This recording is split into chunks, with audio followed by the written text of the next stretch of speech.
if you want to be a really professional racing driver. Being rich doesn't mean anything actually. Even though you have money, but you don't have the skill, people will not take you in. So to me, then your money cannot buy you anything.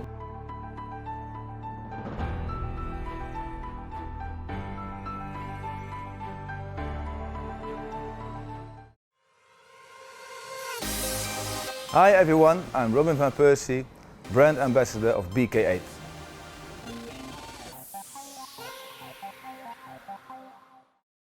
Hi, my name is Najiy Ayyad. I'm 25 years old and I'm a professional racing driver. I've been racing for 7 years now. This year is coming to my 8th year.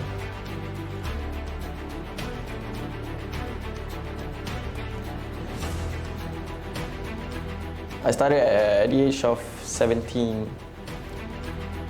I drove my dad's Subaru S204. That was my first time ever. I never drive any car before that, ever. Never even start. That's the first time ever on track day. It was nice actually.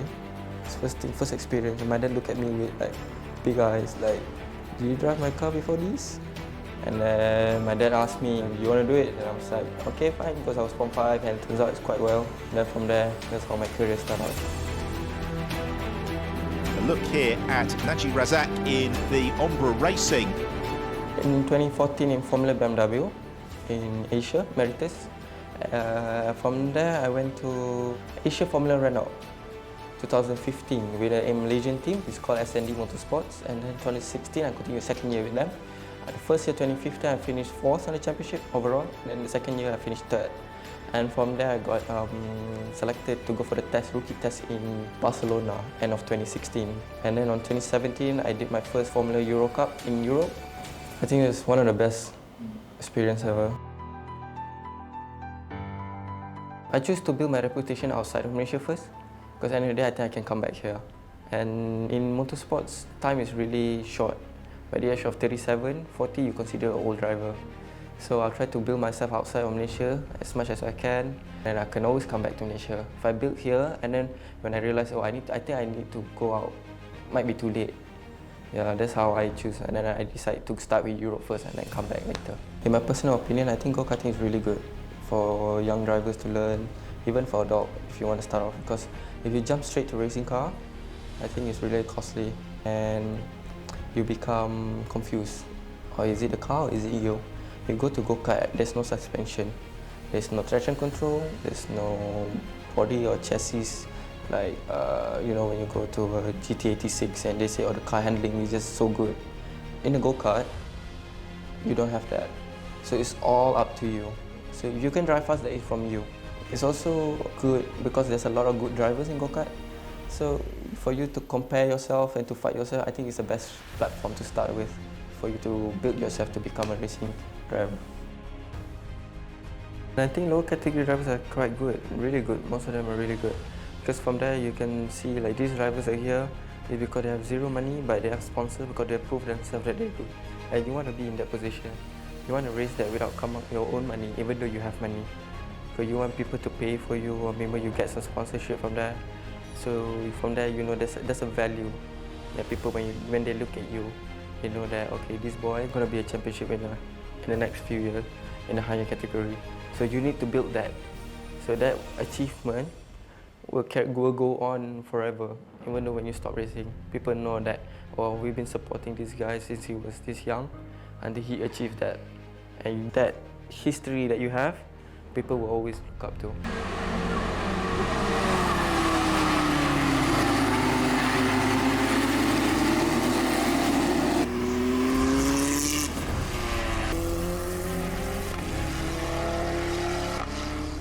Being rich doesn't mean anything actually. Even though you have money, but you don't have the skill, people will not take you in. So to me, then your money cannot buy you anything. It can buy you the time for you to learn yourself, but that's the thing. If you're talking about money to make you become a professional racing driver and a successful racing driver, then yes. Okay, it's because it's really expensive, you know, I think everybody knows that. If you're rich, yes, it makes your life easier. But you need to have it. For, let's just say, people giving you something, it's a new step, it's a new open door for you, for your career, but they say you need to chip in something, just to see whether that you're really interested or not. Honestly, I race in that championship because there's something they want to offer, there's something good. So that's why I choose that championship. I race in Euro Cup and then because I know that it's a really good platform for me to really study the car, study myself, what I need to know, because we're fighting with Formula 1 material drivers. It's like these guys that are racing with me in the next 4 or 5 years, they're going to be Formula 1 drivers.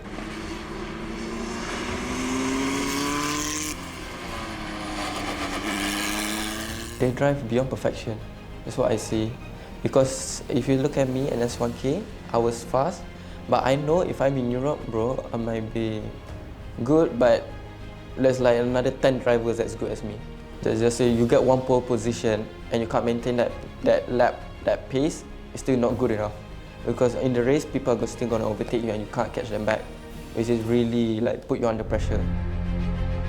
You struggle to find out your pace, you struggle to find out why, how you can learn to become faster, because everybody trying to support you, but you just know that the way the other drivers adapt to every single situation, every single condition, is just too fast that you think that, wow, how can they do this?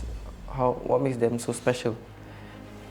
And you become, that's actually one of the toughest time that I went through, because I really have no idea how to improve myself that time. Until a certain point, I just keep going and keep pushing. I just try every single day. I say that time will tell whether I can do this or not. And turns out, even though on a difficult condition, I still finished top 10.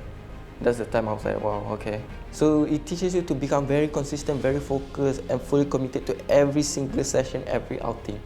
That's why I realized that when I go to Europe, this is the thing, that areas that I need to improve. Which is over here, people good, but they're still lacking a bit in that area. I think I choose racing because I like the adrenaline of it. Because like when you drive fast, you get to feel everything. You get to feel your senses alive, and also you know that it's dangerous. You know that boys, they always like to do things that is dangerous. Part of that also like is cool. Okay, but most importantly, I think because the fact that you get to drive, you get to feel the grip, you get to feel every single mechanical of the car moving. It's very hard to explain. It's like when you're telling someone surfing, I think. How can you explain someone it's nice surfing? You can't. It's just like, you need to experience it, then you know. That's why when people ask me, I was like, you need to come to the track, then I'll explain to you how and why. Then from there, yeah, you become addicted and then you start going again and again and again. But first thing first, it's always safe. Make sure it's safe. Yeah, because when you go at high speed, everything becomes 1 millisecond, you do a mistake, 1 millisecond, that can be it. To the youngsters out there that are driving or racing on the road, to stop doing it and come to the track. It's safer to do it there. Use us as racing driver as an example. Because at the end of the day, you're driving on the road, it's very dangerous and you don't want that to happen. Okay, if you have a talent, it's pretty sad that you waste it on the road and you might put someone else's life in danger. Might as well use it on the road, and whoever you know, maybe spotted you on the track, might give you an opportunity, because you never know. When I was racing in Asia, we were probably traveling most of the time with my dad. He's very supportive and he's there. He's always there, so for me that is good enough for me. Just his presence is good enough for me. I also thank my parents, 100%. And also Choman for helping me since the beginning. And even though on my downtimes I know that I can't improve myself on driving, I told them. And they said, no, it's okay. They said like, yeah, it's all part of the journey that you need to learn. Because nothing comes easy. If you want it good thing never comes easy. So like you have to go through this and we're always with you till the end. Every single person that involved in motorsports in Malaysia, I think we should thank all of them.